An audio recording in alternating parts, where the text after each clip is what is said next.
Ardennes. Forêt dense, village silencieux, route déserte et tombe cachée. Ici, pendant plus de 20 ans, un couple a chassé. Oui, chassé, pas des animaux, des vierges. Lui s'appelait Michel Fourniret, elle, Monique Olivier. Ensemble, ils formaient le couple de tueurs en série le plus terrifiant de l'histoire criminelle française. Il les violait, il les étranglait, elle les préparait. 7 morts confirmées, peut-être plus. La plus jeune victime avait 12 ans, la plus âgée 21 ans. Et tout a commencé par une lettre d'amour écrite depuis une cellule. Abonnez-vous dès maintenant, aimez la page, car ce que vous allez entendre n'est pas une fiction. C'est la vérité la plus sombre qui ait jamais émergé d'Europe. Tout commence à Sedan, dans les Ardennes, au nord de la France. Nous sommes en 1942. En pleine occupation nazie, un enfant naît, Michel Fourniret. Personne ne sait encore que ce bébé deviendra l'un des prédateurs sexuels les plus sadiques du XXe siècle. Il grandit dans une famille modeste, son père est ouvrier, sa mère, femme au foyer. Fourniret est timide, taciturne, élève médiocre. Mais dès son plus jeune âge, une obsession le consume, la virginité, pas la sienne. Celle des femmes. À 24 ans, en 1966, il commet ses premiers attouchements sur une mineure. Il est ouvrier dans une usine. Il est marié. Il a un enfant. Lorsqu'il est arrêté, sa femme le quitte immédiatement. Fourniret déménage dans la région parisienne. Il se remarie en 1969. Il aura 3 autres enfants. Mais son obsession ne disparaît pas. Au contraire, elle devient systématique. Méthodique, insatiable. En 1984, à l'âge de 42 ans, Fourniret est à nouveau arrêté. Cette fois-ci, non pas pour un seul, mais pour 15 agressions sexuelles commises entre 1977 et 1984. Toutes suivent le même schéma. Fourniret aborde des jeunes filles dans la rue. Il les menace avec un flacon d'acide qui ne contient en réalité que de l'eau. Parfois, il les intimide avec un pistolet. Il les force à monter dans sa voiture. Il les emmène sur des routes désertes. Et là, il les agresse. Mais quelque chose attire fortement l'attention des enquêteurs. Fourniret envoie un tableau à la juge d'instruction. Un tableau effrayant. Il y détaille chacune de ses 15 victimes, avec les dates, les lieux, les noms, les méthodes de coercition. Flacon ou pistolet, et quelque chose d'encore plus troublant. Fourniret note si la victime était vierge ou non, systématiquement. Il joint ensuite un texte explicatif dans lequel il parle de sa quête de l'Immaculée. Il écrit « J'ai toujours rêvé de rencontrer l'Immaculée. Sa première femme n'était pas vierge, cela l'a traumatisé. » Il écrit « 21 ans de mariage, effondrement des illusions. » Pour Fourniret, la virginité est une religion, et quand l'une de ses victimes lui dit qu'elle n'est pas vierge, qu'elle est mariée ou enceinte, Fourniret s'arrête. Il la laisse partir. Elle ne l'intéresse pas. Une pure obsession. Lors du procès de 1987, Fourniret est condamné à 7 ans de prison, mais en raison d'une atténuation des charges, le délit principal est requalifié. Il ne sera pas jugé pour viol, mais pour attentat à la pudeur. Daena, l'une de ses victimes, a 14 ans lorsque Fourniret il l'enlève à Épernon en 1982. Elle témoigne au procès de 1987. Fourniret est condamné, mais comme il a déjà purgé 3 ans et demi de détention provisoire, il est libéré en octobre 1987. Daena se souvient. Nous savions qu'il recommencerait, et elle avait raison. Pendant son incarcération à Fleury-Mérogis, entre 1984 et 1987, Fourniret fait la connaissance d'un braqueur nommé Jean-Pierre El-Goualch. El-Goualch devient son protecteur au sein de la prison. Grâce à lui, les autres détenus laissent tranquille le violeur de fillettes. Mais Fourniret ne perd pas de temps. En 1986, il publie une annonce dans un hebdomadaire catholique. prisonnier souhaite correspondre avec une personne de tout âge pour oublier la solitude. Une femme répond. Elle s'appelle Monique Olivier, elle a 38 ans, elle est divorcée, elle est mère de 2 enfants. Elle travaille comme aide-soignante dans le sud de la France. Dès la première lettre, Fourniret tombe amoureux. Il l'appelle Natouchka. Elle l'appelle mon cher Khan. Dans ses lettres, Fourniret écrit « Natouchka, ma bien-aimée, je voudrais te dire merci, ton petit canard préféré, bien à toi et à toi seul. » Monique répond « Le petit oiseau est très heureux et ne voudrait pas perdre sa bête sauvage maintenant qu'il la connaît mieux. Oui, je te le redis, tu es quelqu'un de bien, de très bien même. Je t'adore, mon cher Khan. » Monique rend régulièrement visite à Fourniret en prison, et c'est alors, avant de partir, que Fourniret lui écrit quelque chose qui va tout changer. Si l'intention d'une défloration revient de temps en temps, ma fleur, je t'en parlerai librement. Je n'entreprendrai rien sans t'en parler. Monique répond, « Mon cher Khan, tu sais que j'exécuterai tes ordres avec plaisir. C'est un pacte criminel. » Fourniret promet à Monique qu'il tuera 3 hommes, les 2 ex-maris de Monique, l'homme qui lui a pris sa virginité. En échange, Monique s'engage à l'aider dans sa recherche de vierge. Les psychiatres le confirmeront des années plus tard. Fourniret est devenu un tueur en série par correspondance. Avant de sortir de prison, avant de toucher physiquement Monique, avant de tuer qui que ce soit, il était déjà en train de construire son avenir de prédateur. Et Monique a accepté d'être sa complice. Le 22 octobre 1997, Michel Fourniret sort de Fleury-Mérogis. Monique Olivier l'attend à la porte. Ils s'installent ensemble à Saint-Cyr-les-Colons, dans le département de l'Yonne, où Fourniret vient d'hériter d'une maison. 6 semaines plus tard, à seulement 15 kilomètres de là, une adolescente disparaît. Elle s'appelle Isabelle Laville. Elle a 17 ans. Nous sommes le 11 décembre 1987. Isabelle quitte son lycée à Auxerre pour rentrer chez elle. Elle n'arrivera jamais. Ses parents alertent immédiatement la police. Isabelle avait acheté des cadeaux de Noël. Elle était toute excitée parce que sa sœur venait lui rendre visite. Elle n'est pas une fugueuse. Les gendarmes lancent les recherches. Ils interrogent les professeurs, les camarades de classe. Ils patrouillent dans les rues. Ils publient sa photo dans la presse locale. Mais rien. Le 14 janvier 1988, dans leur rapport, les gendarmes écrivent « Une fuite semble peu probable. Les vérifications effectuées à ce jour n'ont pas permis de corroborer les hypothèses envisagées. Enlèvement, crime à caractère sexuel, suicide. » La disparition d'Isabelle Laville reste inexpliquée. Une semaine plus tard, le 21 janvier 1988, le parquet d'Auxerre classe l'affaire, sans ouvrir d'enquête officielle, sans motiver sa décision. Affaire classée. Comme si la justice se désintéressait totalement de la vie d'une adolescente. Ce que personne ne sait, c'est qu'Isabelle Laville est morte, et que ses meurtriers sont Michel Fourniret et Monique Olivier. C'est Monique qui a abordé Isabelle à la sortie du collège.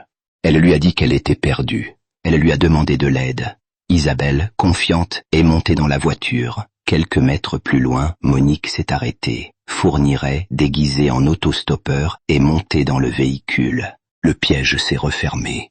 Ils ont emmené Isabelle à la maison de Saint-Cyr-les-Colons. Là, Fourniret et Monique ont mis en scène quelque chose de monstrueux. La reconstitution de la défloration de Monique 20 ans auparavant.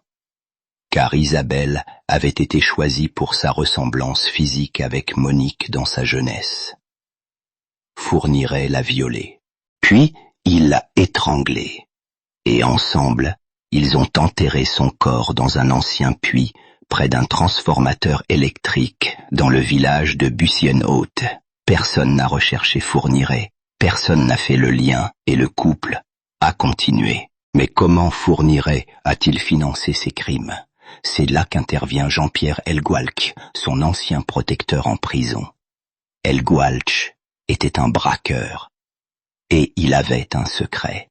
Il savait où était enterré un trésor en or, le butin du célèbre gang des perruques qui braquait des banques dans les années 80. 50e kilo d'or, caché dans un cimetière de la région parisienne.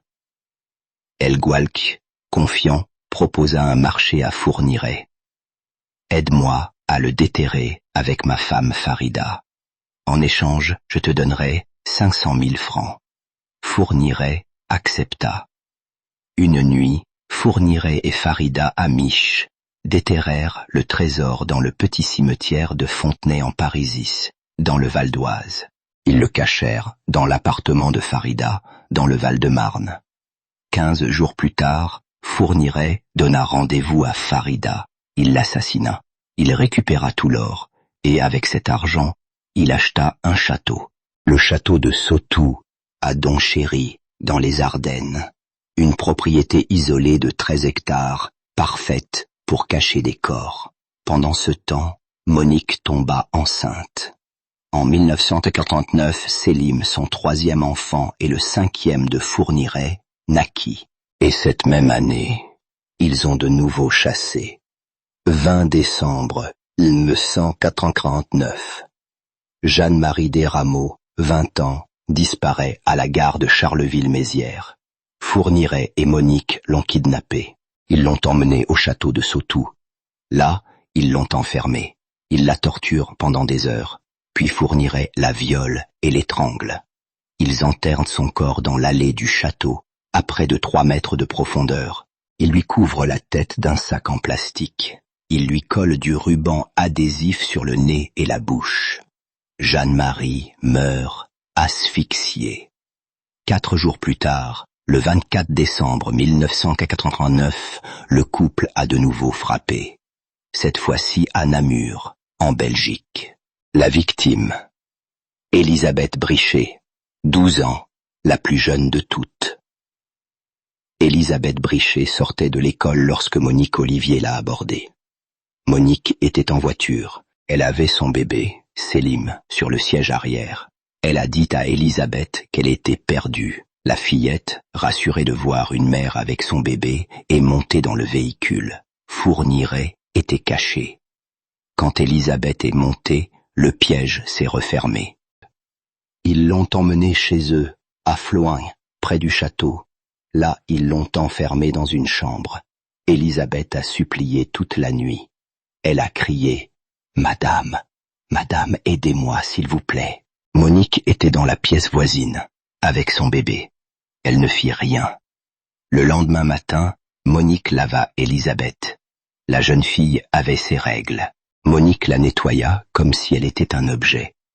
Puis elle l'habilla avec des vêtements propres. Elle la couvrit d'un drap. Elle descendit les escaliers et dit à Fourniret « Elle est prête ». Fourniret monta. Il viola Élisabeth. Puis il l'étrangla.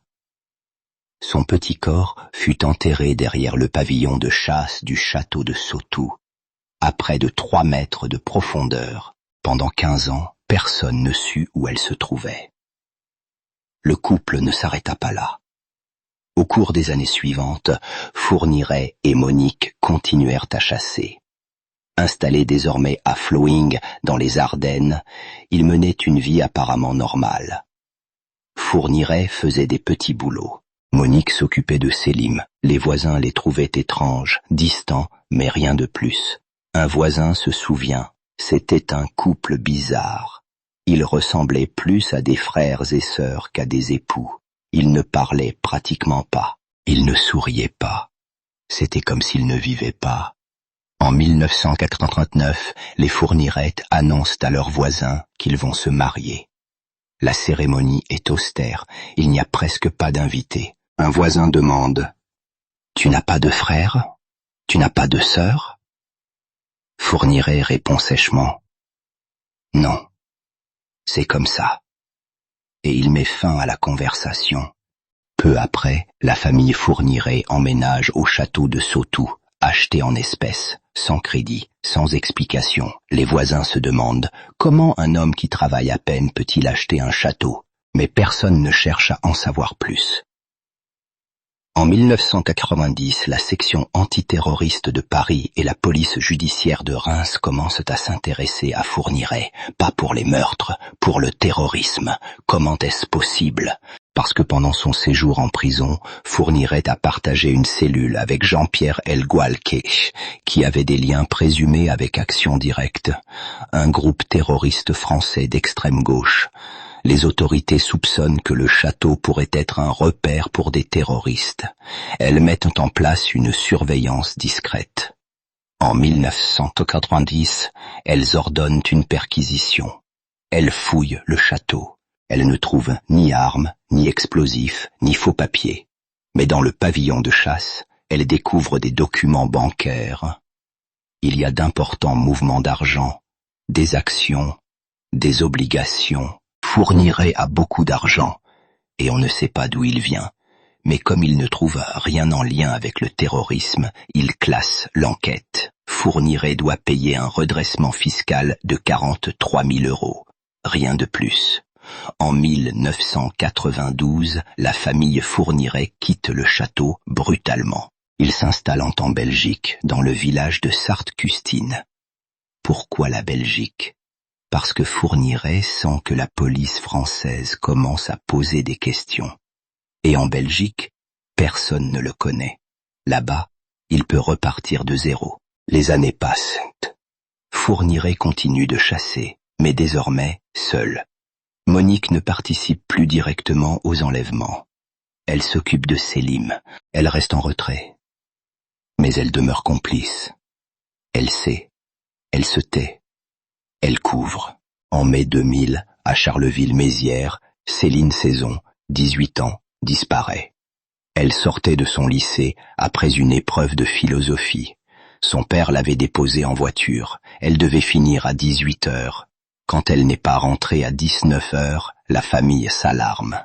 Le père retourne au lycée. Il ne trouve personne. Il appelle les hôpitaux. Rien.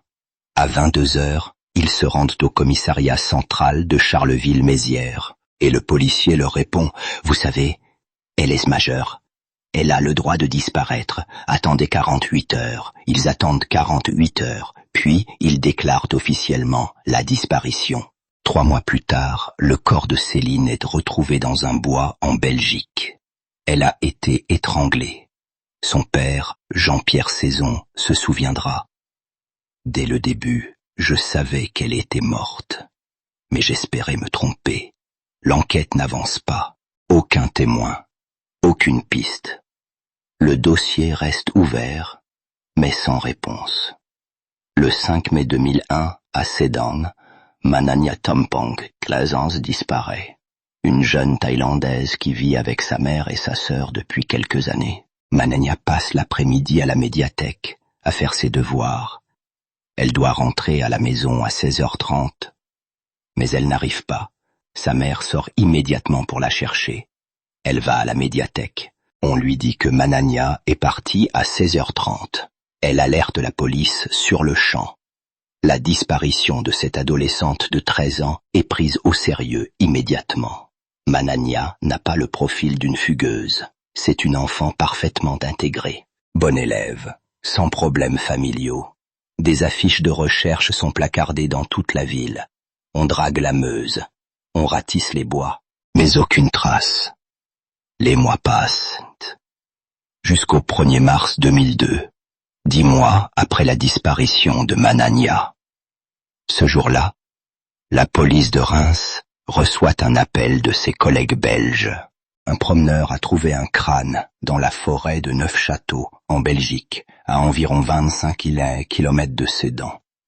Très vite, on confirme qu'il s'agit d'un crâne humain. Une recherche est lancée. On retrouve des effets personnels.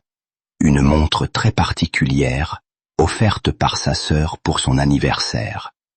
Une bague que son beau-père lui avait rapportée de Thaïlande. Un petit foulard. La mère de Manania les reconnaît immédiatement. Elle s'effondre. c'est sa fille. Mais comment est-elle morte? Sur place, là où le corps a été retrouvé, il n'y a aucune trace. Aucun indice. Impossible de déterminer si elle a été tuée là, ou si son corps a été déposé après coup. La seule certitude, c'est que Manania a été assassinée, et que son corps a été abandonné dans une forêt de Belgique. En Belgique, le meurtre de Manania rappelle un autre crime similaire. 2 ans plus tôt, à seulement 30 km de Charleville-Mézières, une jeune femme avait été assassinée, Céline Saison. Son corps aussi avait été retrouvé en Belgique. Et si Manania et Céline avaient été les victimes du même tueur? 26 juin 2003. Ciné, Belgique. Un homme tente d'enlever une fille de 13 ans, prénommée Marie. Il lui demande une adresse, puis il la menace. Il la force à monter dans sa camionnette. Il l'attache pieds et mains. Il roule pendant plusieurs kilomètres à travers la campagne. Mais Marie, vive et courageuse, parvient à se libérer. Quand l'homme s'arrête à un feu rouge, Marie saute de la camionnette. Elle court. Une automobiliste la prend en charge. Elle l'emmène au commissariat et par hasard, sur la route, elle croise la camionnette du ravisseur. Marie la reconnaît. La conductrice note la plaque. Quelques heures plus tard, Michel Fourniret est arrêté. Marie l'identifie formellement. Fourniret reconnaît les faits, mais il jure qu'il n'avait pas l'intention de la violer. Pourtant, il apparaît immédiatement comme un homme dangereux. Pendant l'interrogatoire, Marie lui demande s'il travaille pour Marc Dutroux, le pédophile belge tristement célèbre. Fourniret répond « Non, je suis pire que Dutroux ». Les enquêteurs belges font immédiatement le lien avec les 2 jeunes Françaises assassinées, Céline et Manania. D'abord, leur disparition avait eu lieu en plein jour, comme la tentative d'enlèvement de Marie. Ensuite, leur corps avait été retrouvé en Belgique, près de l'endroit où Michel Fourniret a tenté d'enlever Marie. Le même jour, le domicile du couple Fourniret, à Sarthe-Custine, est perquisitionné. La camionnette de Michel Fourniret est inspectée minutieusement. Et les policiers belges font une découverte capitale. Ils trouvent un cheveu. Sans le bulbe, impossible d'établir un ADN nucléaire. Mais les experts constatent qu'il s'agit d'un cheveu de type asiatique. Et pas seulement asiatique. Une structure particulière, atypique même au sein de ce groupe. La rigueur scientifique des équipes de l'Institut national de criminalistique les empêche d'attribuer ce cheveu à une personne avec une certitude de 100%. Mais, au niveau morphologique, c'est exactement le même type de cheveux que les cheveux de référence de Manania Tompong. Tous ces éléments s'emboîtent parfaitement avec le scénario imaginé par les enquêteurs. Ils ne peuvent pas affirmer à 100% que Fourniret est l'auteur des disparitions. Mais beaucoup de choses jouent contre lui. Francis Nachbar, alors procureur à Charleville-Mézières, est immédiatement informé de l'arrestation de Fourniret.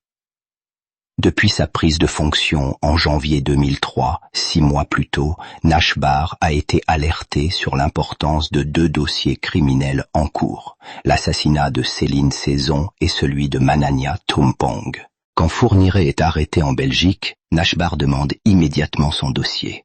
Et il découvre un passé très lourd. Fourniret a des antécédents pour des infractions sexuelles. Mais ce n'est pas, à ce stade, un tueur connu.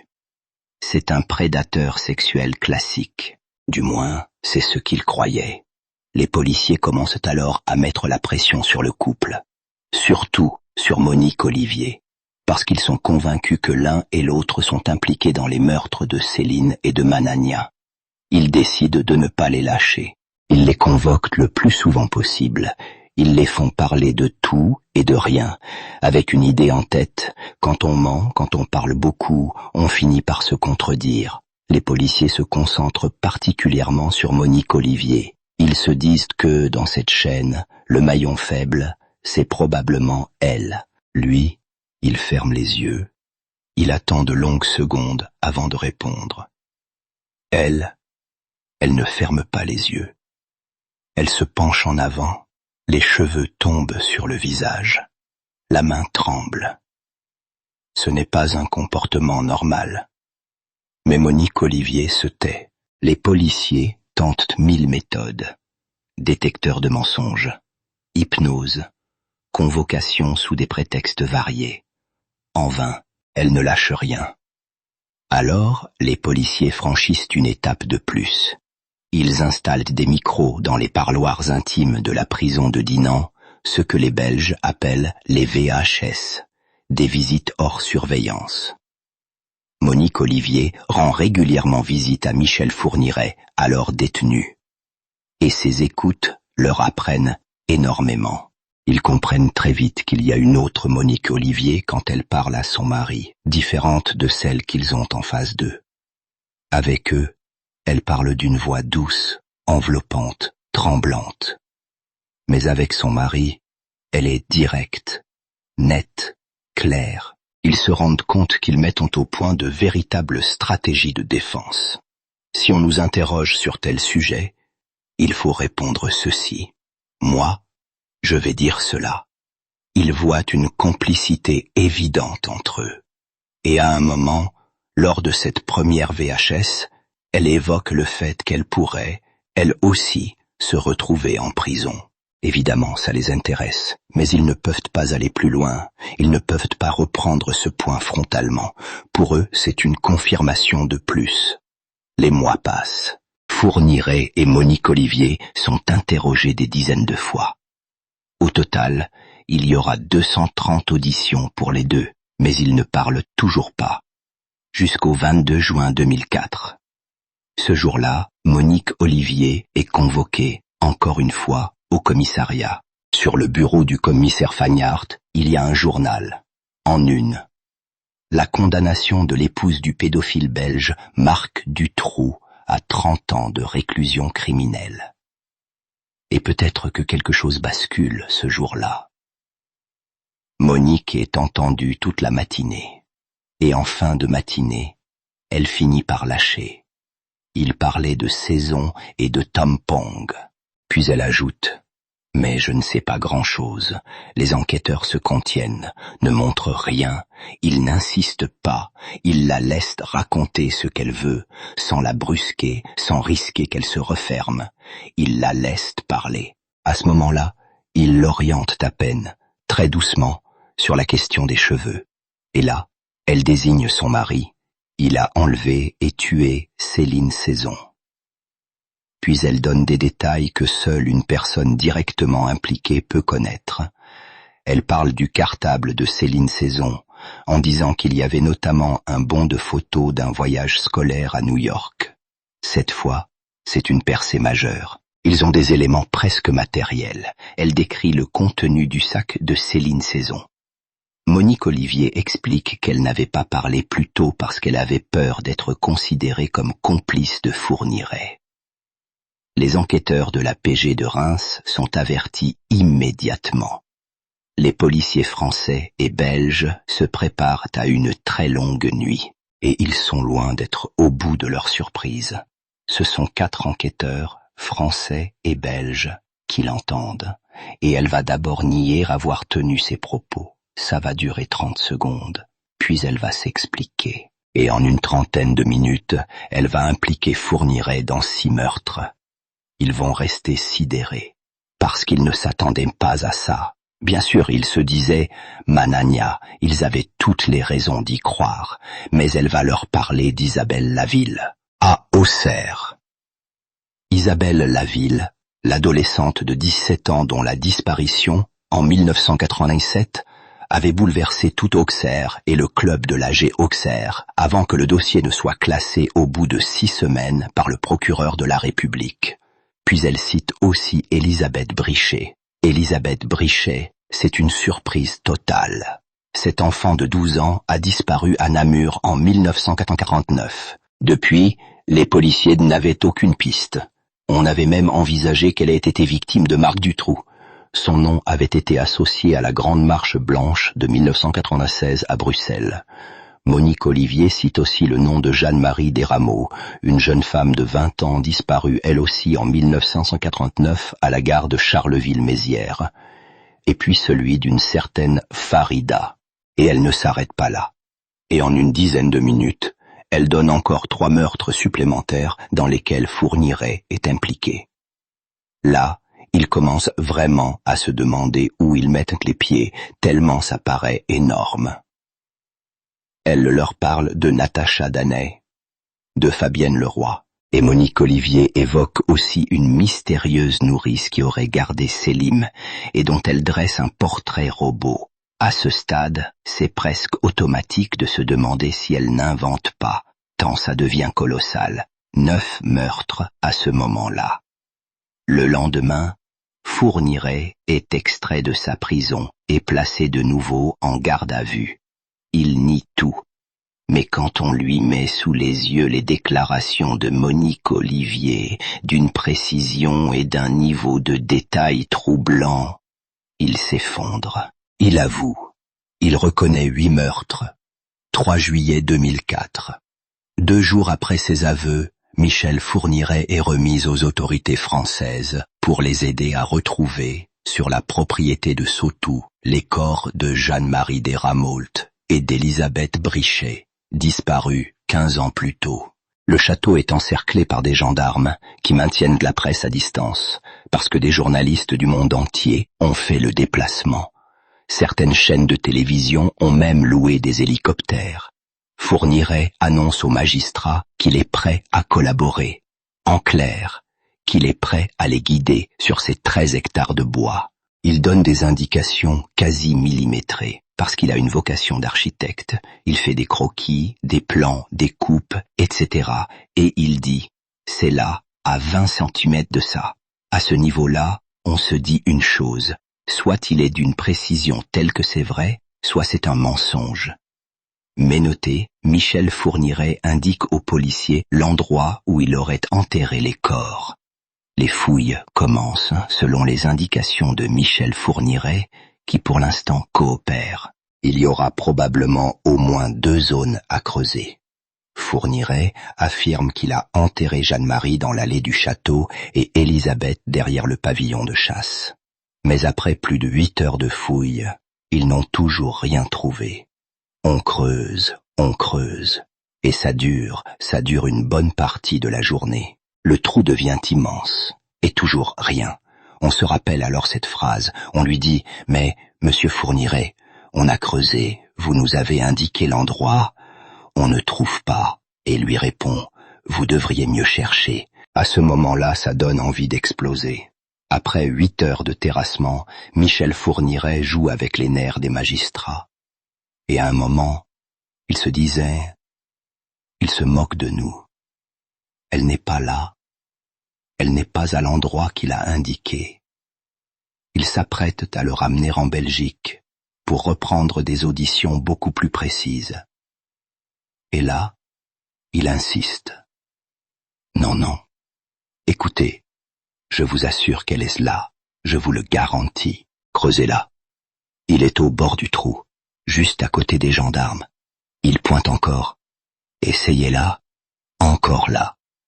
Et l'opérateur de la pelle mécanique, qui travaille presque sous ses ordres, obéit. Et puis, à un moment, on voit apparaître la manche du vêtement qu'Elisabeth portait au moment de sa disparition, un détail que tous les enquêteurs ont en tête, un anorak mauve. Le premier morceau qui ressort, c'est ce tissu. Et là, ils comprennent qu'ils y sont. Qu'Elisabeth est bien là. Le corps d'Elisabeth était enterré à presque 3 mètres de profondeur. Dans la poche de son anorak, il y a encore sa carte d'identité et son agenda de collégienne. Madame a fondu en larmes, et vous pouvez imaginer à quel point l'émotion est immense. Monsieur Brichet aussi. Ils viennent d'apprendre la nouvelle. Je voulais qu'ils l'apprennent par nous, par l'autorité judiciaire. et non par la presse, évidemment, pour des raisons humaines que vous comprendrez, et je crois que pour eux, c'est la fin d'un long calvaire. Je crois qu'ils vont maintenant vouloir pouvoir enterrer leur fille dans les meilleures conditions, et j'espère aussi dans la discrétion qu'on ne manquera pas de leur laisser. Dans l'allée du château, les engins ont dégagé un autre corps, c'est celui de Jeanne-Marie Desrameaux. Elle est identifiée grâce à la robe grise qu'elle portait le jour de sa disparition. Sa tête est recouverte d'un sac plastique. Son nez et sa bouche portent la trace de ruban adhésif. Jeanne-Marie est probablement morte asphyxiée. Le soir, les deux corps sont transportés à l'Institut médico-légal. À cet instant, l'enquête vient de franchir un cap. Ils ont la preuve que les aveux sont exacts. Désormais, ils peuvent fouiller partout, dans tous les sens. Michel Fourniret est mis en examen par la justice belge pour 8 meurtres. Il va maintenant devoir s'expliquer sur les circonstances exactes de chacun d'eux. Les policiers découvrent alors un homme qui disait aimer partir à la chasse. C'est son expression, la chasse aux vierges. Équipé de lunettes spéciales censées l'empêcher de s'échapper, Michel Fourniret est régulièrement présenté aux enquêteurs belges et français. Il leur décrit sa méthode, cette chasse aux vierges. Comment il repérait d'abord les filles dans la rue. En avril 2001, par exemple, il remarque Manania dans les rues de Sedan, 2 semaines avant de la tuer. Il va raconter, expliquer qu'un jour, auparavant, il se rend à Sedan et repère cet enfant qu'il parvient à faire monter dans sa camionnette. Il le raconte, le détail précis, on ne le connaît pas, mais il réussit à la faire monter. Il roule ensuite dans la région de Sedan. Et ce jour-là, ce n'était pas le bon jour. Il la redépose chez elle. Dans la semaine qui suit, il en parle régulièrement. Pendant 15 jours, c'est son plaisir. Il parle de cette petite Asiatique qu'il va aller chercher. Après avoir mis Manania en confiance, Fourniret revient à la médiathèque 2 semaines plus tard. Sur le parking dans sa camionnette blanche, il attend sa proie pendant des heures. Il sait qu'elle est à la médiathèque. Il attend. Il expliquera d'ailleurs que, dans ces moments-là, le temps n'est pas un problème. Le chasseur sait attendre. Il attend. Et quand elle sort de la médiathèque, il s'arrange pour se trouver sur son chemin. Elle le connaît. Il l'invite à monter dans son véhicule. Elle monte assez facilement. Et puis, peu à peu, le scénario bascule dans l'horreur. Michel Fourniret conduit ensuite Manania vers la Belgique par de petites routes de campagne. Après la frontière, il s'arrête près de la forêt de Neufchâteau. C'est là que le corps de Manania sera retrouvé plus tard. Il explique alors calmement à la fillette qu'ils vont avoir une relation sexuelle. De toute façon, nous allons avoir une relation sexuelle.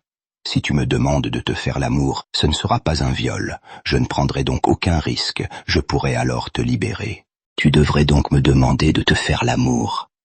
Apparemment, la fillette se rebelle. Elle dit qu'elle ne veut plus. Et là, il nous explique qu'il dit « Nous avions conclu un contrat. » Et là, elle ne respectait plus le contrat. Elle me demandait si je voulais lui faire l'amour. Et puis là, elle se rebellait, et il dit « Je l'ai étranglée ». Au cours de ces interrogatoires, Michel Fourniret ne lésine pas sur les détails morbides. Il nous parle des yeux des victimes avant qu'ils ne se ferment définitivement. Et à chaque fois, il nous raconte la même chose, c'est-à-dire qu'il lit la surprise, la déception dans les yeux des victimes. Il ne nous parle jamais de la terreur. Et nous imaginons ce qu'il y a dans les yeux de ces pauvres filles. Et lorsqu'il est interrogé par les psychiatres, Fourniret semble même revivre ces meurtres. Il était inépuisable, et tellement inépuisable que c'en était insupportable. Il fallait vraiment l'aimer pour rester dans la cellule avec lui. S'il expliquait quelque chose, bon, ça aurait un certain intérêt, mais il n'explique pas. Il vous fait voir ses crimes. Et puis cette répétition, même dans le contact d'un dialogue. Dans l'interview, cette répétition montre qu'il continue d'être le tueur en série. Et rien que cela. Francis Nachbar, vous avez mené et assisté à des dizaines d'interrogatoires de Fourniret. Comment faites-vous pour ne pas vous laisser entraîner dans la tête de ce tueur en série? Comment vous organisez-vous pour lui faire face? C'est une vraie question. Une question qui n'est pas du tout facile à résoudre. Vous savez, pendant 3 ans et demi, 4 ans, j'ai eu un très bon contact avec Fourniret. Quand je dis cela, j'ai presque honte de le dire. Je me suis déguisé, j'ai fait de faux compromis et j'ai énormément pris sur moi parce que j'en avais besoin. Parce que j'avais une obsession. C'était de retrouver le corps de ces 3 filles que nous n'avions pas retrouvées. Alors j'ai décidé effectivement, de serrer la main de Fourniret chaque fois que je le voyais, de prendre un café avec lui. Il était très flatté qu'un procureur de la République puisse le traiter d'égal à égal.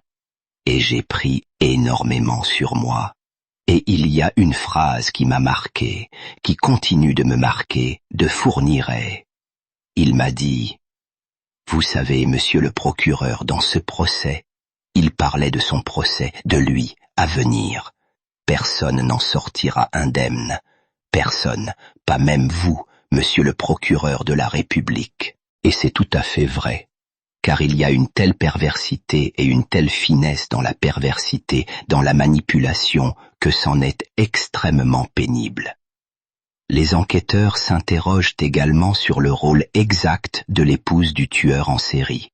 Monique Olivier a dénoncé son mari la semaine dernière, mais au fil de l'enquête, il apparaît qu'elle savait tout et qu'elle aurait même participé à certains enlèvements. À Dinan, c'est Monique Olivier qui est désormais au centre des investigations. Interrogée par les enquêteurs, elle reconnaît qu'elle était avec son mari lors de plusieurs enlèvements, et notamment celui d'Isabelle Laville à Auxerre en 1987. C'est elle qui aurait fait monter la jeune fille à la sortie du collège, en prétextant s'être perdue. Elle a servi d'appât pour le compte de Michel Fourniret. C'est elle qui enlève Isabelle Laville. Elle est seule au volant. Fourniret fait semblant de faire du stop, comme prévu dans leur scénario. Elle s'arrête à hauteur d'Isabelle Laville. Elle parvient à la faire monter. Puis, quelques dizaines de mètres plus loin, elle simule un autre arrêt. Elle ramasse Fourniret en autostop. Il est là, à attendre, avec un bidon vide à la main. Et quand il monte, le piège se referme sur Isabelle. Le couple l'emmène ensuite à la maison de Saint-Cyr-les-Colons. Là, ils avaient prévu un scénario d'une perversité glaçante. Ils vont rejouer, avec Isabelle, le dépucelage de Monique Olivier, 20 ans plus tôt. Parce que c'est pour sa ressemblance avec Monique Olivier jeune qu'Isabelle Laville a été choisie. Ce moment-là, Fourniret l'attendait depuis des mois. Les enquêteurs découvrent qu'en prison, Fourniret avait déjà exposé à Monique Olivier ses projets criminels. Dans une de ses lettres à Natouchka, il décrit son programme pour la sortie. Vivre en aventurier. Le plaisir du risque. L'enlèvement. Quand on lit cette correspondance, on voit que l'avenir est écrit avant même qu'il sorte. Elle sait très bien qu'il est question d'enlèvement, d'une vie de violence, de vol, de meurtre. Tout est là, noir sur blanc, dans leurs lettres. Fourniret, incarcéré pour agression sexuelle, reste obsédé par la virginité. Et Monique Olivier le savait. Si l'idée d'un dépucelage revient de temps en temps, ma fleur, je t'en parlerai librement. Je n'entreprendrai rien sans en parler. Et elle répond, mon cher Kahn, je te seconde, en toute. Elle s'engage donc à être son bras droit, sa coéquipière. Dans une de ses lettres, Monique Olivier lui écrit « Tu sais que c'est avec plaisir que j'exécuterai tes ordres. » En échange, Michel Fourniret lui promet de liquider 3 hommes, ses 2 anciens compagnons et celui qui lui avait pris sa virginité. Ce qui est très particulier, c'est que Michel Fourniret devient tueur en série avant même de passer à l'acte. Il devient tueur en série par correspondance. Et ça, il faut le dire, ça a sidéré tout le monde. Bien avant sa sortie, bien avant la relation physique, bien avant les crimes, il se décrit déjà comme un futur tueur en série. Et il se présente avec elle comme un duo. un couple de tueurs. Les deux amants ont conclu un pacte criminel. Mais ils n'iront pas jusqu'au bout de cette partie-là. Ils ne tueront pas les ex de Monique Olivier. En revanche, 6 semaines après la libération de Michel Fourniret, en octobre 1987, le couple enlève Isabelle Laville. Les Fourniret passent à travers les mailles du filet parce que le parquet d'Auxerre classe l'affaire très vite. Le crime d'Isabelle est le premier crime du duo Fourniret-Olivier. Et ça a, je pense, fait naître chez eux un sentiment d'impunité. L'idée qu'ils pouvaient aller au bout de leur toute-puissance, faire ce qu'ils voulaient, puisque ce premier crime restait impuni. Alors même que c'était sans doute celui qui aurait permis de les identifier le plus facilement. 27 mars 2008. Charleville-Mézières. Le procès de Michel Fourniret et Monique Olivier s'ouvre. 400 journalistes du monde entier couvrent l'audience. Fourniret arrive dans le box. Il refuse de parler. Il pose une pancarte devant lui. 108 lois. Bouche cousue. Article 108. Bouche cousue. C'est sa dernière manipulation. Il veut qu'on le supplie de parler. Mais les familles ne cèdent pas. Jean-Pierre Saison, le père de Céline, le fixe et lui dit « À travers mes yeux, vous verrez peut-être le regard de Céline. » Fourniret baisse les yeux. Mais Jean-Pierre insiste. « Ne baissez pas les yeux. Regardez-moi. » Quelques jours plus tard, sous la pression de ses propres enfants, Fourniret finit par parler. Et il le fait avec un cynisme glaçant. Il dit « Je partais à la chasse, comme un braconnier. Je ne savais pas si je ramènerais un faisan ou un lapin. Les familles quittent la salle, écœurées. Monique Olivier, elle, se présente comme une victime. Elle dit qu'elle avait peur de Fourniret, mais les faits parlent d'eux-mêmes. Elle a aidé dans tous les enlèvements. Elle a lavé les victimes. Elle les a préparées pour les viols. Et pendant qu'Elisabeth Brichet suppliait toute la nuit, Monique dormait dans la pièce d'à côté. 28 mai 2008. Le verdict tombe. Michel Fourniret. Réclusion criminelle à perpétuité incompressible. Monique Olivier. Réclusion criminelle à perpétuité avec 28 ans de période de sûreté. Fourniret est mort en prison le 10 mai 2021 à 69 ans. Il a emporté ses secrets dans la tombe. Monique Olivier est toujours en vie. En 2032, elle pourra demander une libération conditionnelle. Elle aura 84 ans. Son fils Selim a changé de nom. Il vit dans le sud de la France avec ses 2 demi-frères aînés. Le corps d'Estelle Mouzin, disparu en 2003 à 9 ans, n'a jamais été retrouvé. En 2020, Fourniret a avoué l'avoir tué, mais il n'a jamais dit où se trouvait son corps. Aujourd'hui, les forêts des Ardennes se taisent. Mais sous la terre, il y a peut-être encore des tombes à découvrir, peut-être encore des victimes sans nom, parce que Michel Fourniret n'a jamais tout dit. Merci d'avoir écouté. Pense à t'abonner et à soutenir notre contenu avec une adhésion à 2,99 €. À très vite dans la prochaine vidéo.